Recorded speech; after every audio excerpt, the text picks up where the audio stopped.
different oh, on these different platforms now.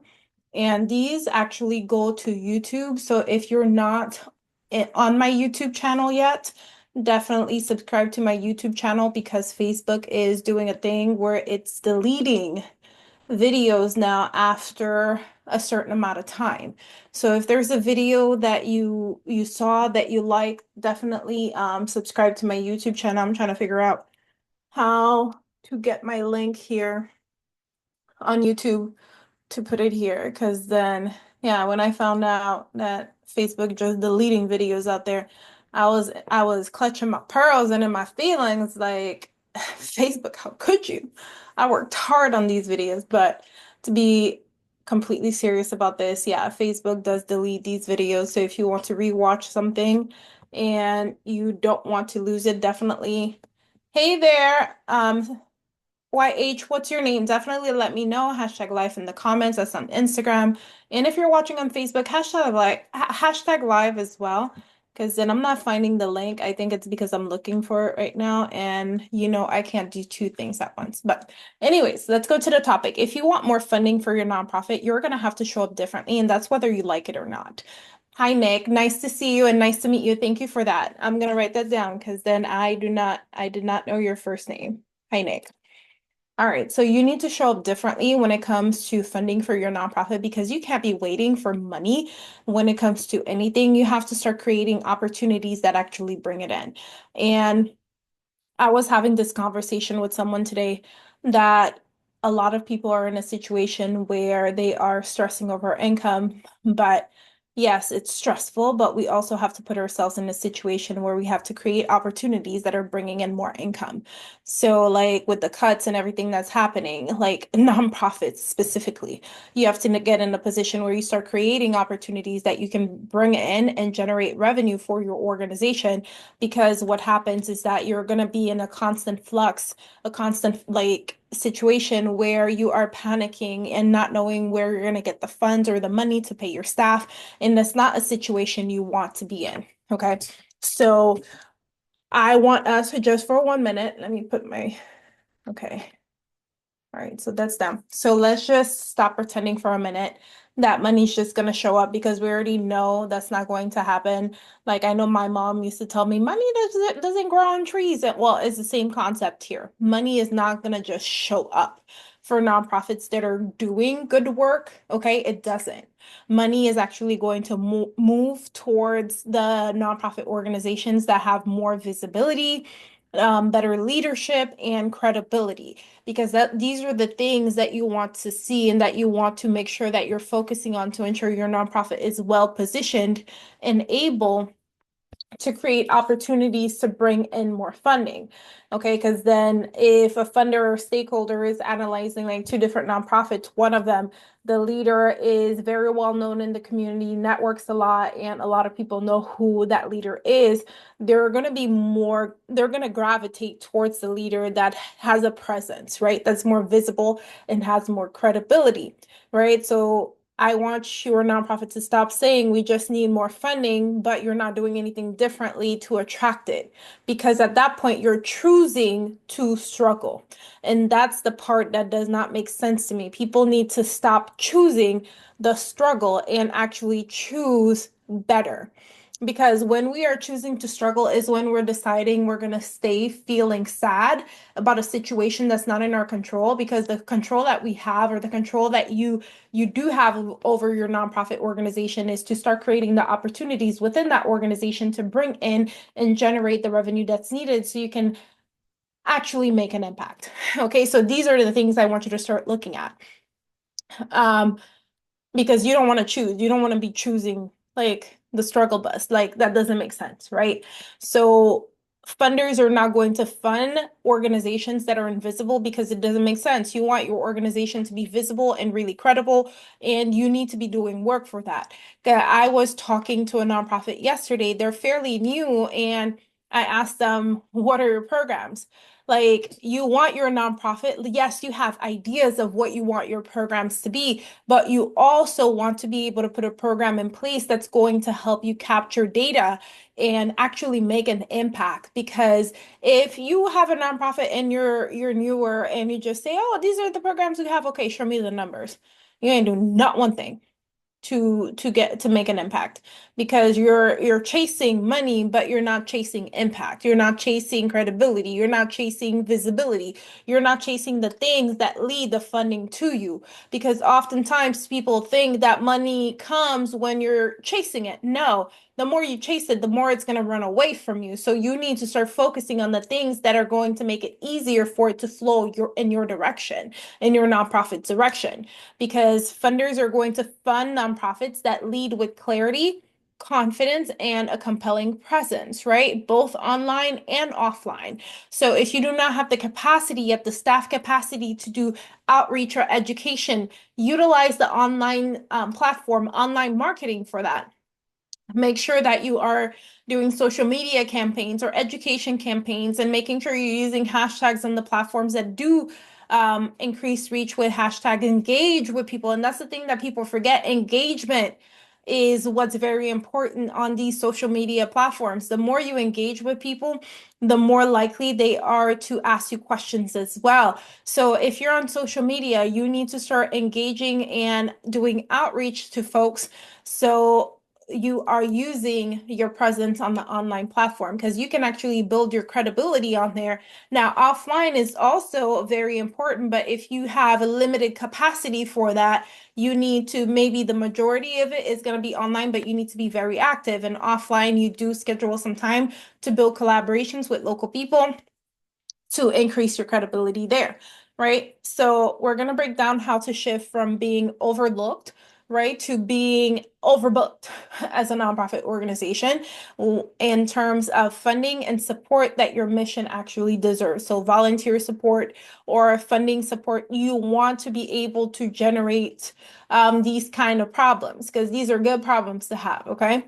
So most nonprofits don't want to hear this, because they get in their feelings, right? Most leaders and nonprofit organizations really get in their feelings when people address them about this. But being underfunded is not because people don't care, right? People, nonprofits tend to be underfunded because people don't know what they do or how well they do it. Because then I don't know about you.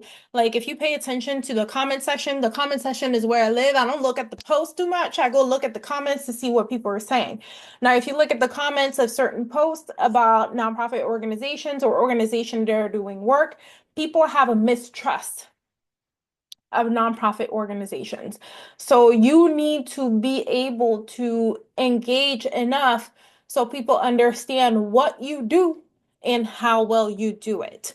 There's no ifs and buts about it, because when you do that, what happens is that people have more of a trust for your organization, and they're more likely to engage with you, more likely to trust you, more likely to give either their time or money. Okay, because then 55% of funders say they're more likely to fund organizations that demonstrate clear, consistent communication and visibility. So there's a reason I talk about visibility and communication a lot, because like a lot of nonprofits think that their problem is funding, but no, you do not have systems in place to ensure that you're being consistent with the recognition, visibility, and communication. And these things are going to help you get the funding that you need, okay? And also, nonprofits that are able to post online 3 times a week, they're able to raise 3 times more than those who don't show up at all. So you need to be able to utilize these platforms online and offline to your benefit. Now, it's it's not going to be just a visibility problem, because I talked about that. You need to not only be visible, you need to be credible, and you need to have a good leadership, okay? Because then some nonprofits have a strong leadership problem where the leadership does not know what they're doing and they just want to be the boss. Some people just want to be the boss. They just want the title, right? And a lot of it, it's also a positioning problem. Like if your organization looks unorganized, right, unsure and invisible, you're going to keep being overlooked. A lot of people are not going to see you for the work that you do. They're going to keep overlooking you because you have all these issues happening within the midst of your nonprofit organization. So these are things that I'm going to need you to take a look at because these things are a problem for your nonprofit organization. Now, things that you can do now, because then I always give you actionable advice, whether you take it or not, that's up to you. But I want to leave you with some actionable advice that you can start implementing to ensure that your nonprofit is in the right direction. Because if it's not, you can definitely reach out to me and schedule a strategy session so I can give you a personalized action plan for your nonprofit organization, and you and your team can actually get to work and start doing the work. And for the strategy session, I strongly encourage that the leadership and members of the team, whoever is the best fit, show up so it can be a very productive strategy session so there can be buy-in with the whole team and not just one person, okay? Now, the first thing that I recommend that you do is show up consistently online in your community. It sounds hard, but it's not. Like literally, if you audit your time and just pick how many hours a week you're gonna do this can be simple. You don't need to go viral. You need to be visible, right?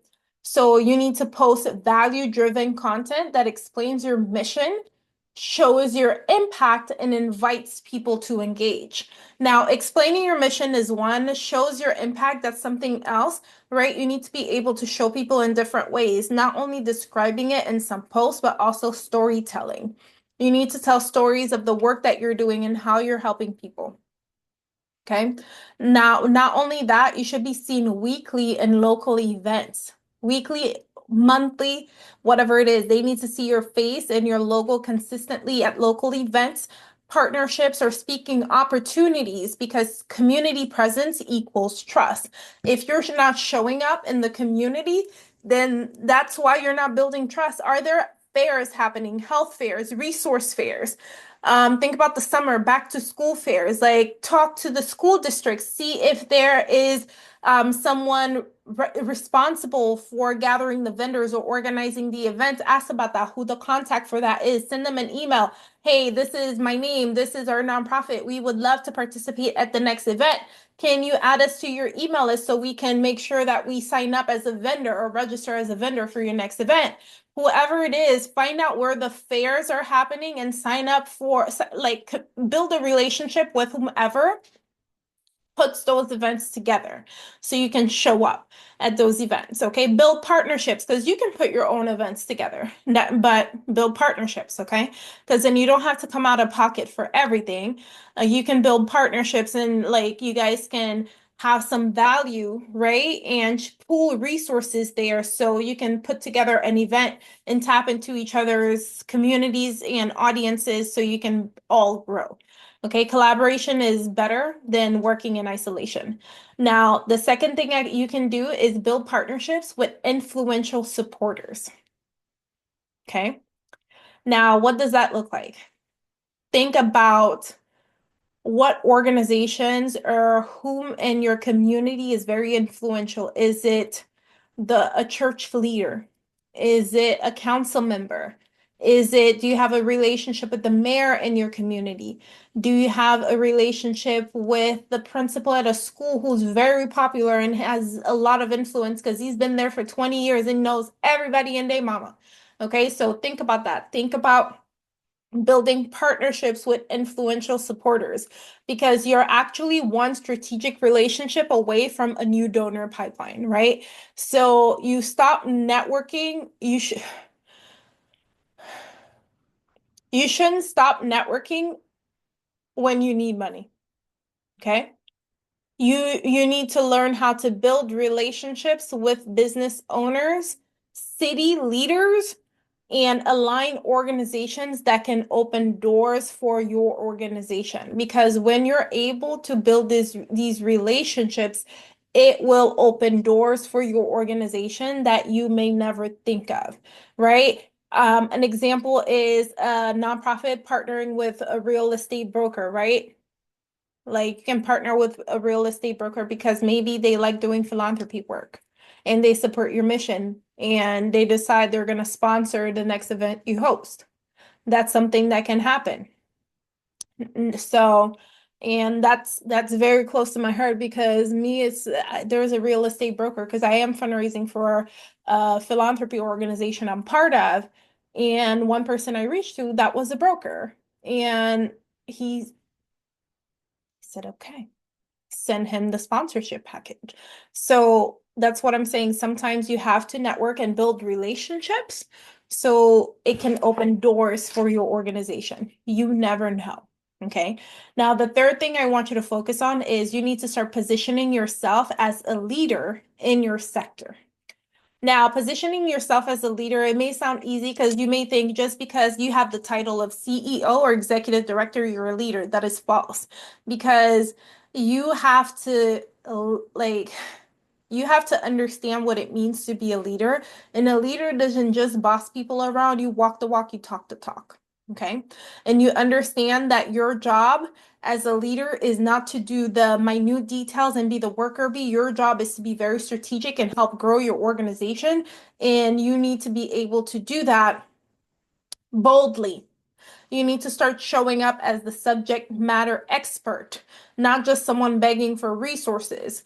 Like, show up like you know what you're talking about. If your organization is, the goal is to educate black black young men on the value of financial independence or providing and stuff like that, whatever it is that you do, like you need to be able to be an expert in that topic and share like statistics. Like you need to be ready, okay? And you need to be able to speak on panels, write op-eds on the matter, like share bold opinions on LinkedIn. Use your LinkedIn to share the view of the organization, and as the leader of the organization, whatever, like if your point of view, like your personal point of view, because I understand, and I will tell you right now, a lot of people, like, they work for organizations, they have a point of view at the job, and then in their personal life their point of view is different. So for your op-ed, like if you are trying to show up as a leader, like sometimes you have to decide whether or not what's best, whether to write your opinion piece on like how you feel about it. If it aligns with your organization, like don't be afraid to share that because then people want to see the bold opinions on LinkedIn, right? And you need to stand for something beyond your ask. Because then if you stand for if you're against what's happening right now, currently in this climate that we're in, be able to speak boldly about it and be able to say your piece and stand on business. Like whatever it is, share your piece and stand behind it because people will know that you're not just beyond asking for money, you're an actual person with opinions, okay? You need to act like a leader that people treat you and fund, not like you need to act like one. Okay, because people will fund one. Because if they see like your leadership skills, they'll more likely be willing to approach you and want to support the work you're doing. So don't just show up like you just asking and like putting your hands out and asking for things. Please, please, please. Just act the part. Okay? Act the part. And not just act it, become the part. Like I've shared a few books on my Facebook on leadership. Go get you some. Okay? Like books on leadership and things that you can read to increase your knowledge and skills because leadership is not just the title. It's not just what people tell you. It's not just like who you know or whatever. There's like it's a whole different ball game. You need to be able to not I will say this, influence without forcing. That's one thing. And your presence is different when you're a true leader because there are a lot of people that call themselves leaders. They're not true leaders, right? So you can show up differently because different things may happen. Your name can start circulating in rooms you're not even in yet. People will start talking about you because they've seen you in action, they talk about you, they've heard your name because you showed up as a leader. Okay. People begin reaching out to you with opportunities. You're not looking for them, they're coming to you. So you know. something is working. Now, funders are going to start taking you more seriously because you're leading with strategy, not just struggle. That's the other thing. You don't want to be coming from a place of just desperation. I say that a lot, but don't come from a place of desperation. Like you need to have a strategy behind what you're asking for, okay? Now, this is exactly what we're going to be talking about in my upcoming 3-day workshop. It's called Fix Your Fundraising Flow. It's happening April 22nd to April 21st, 24th.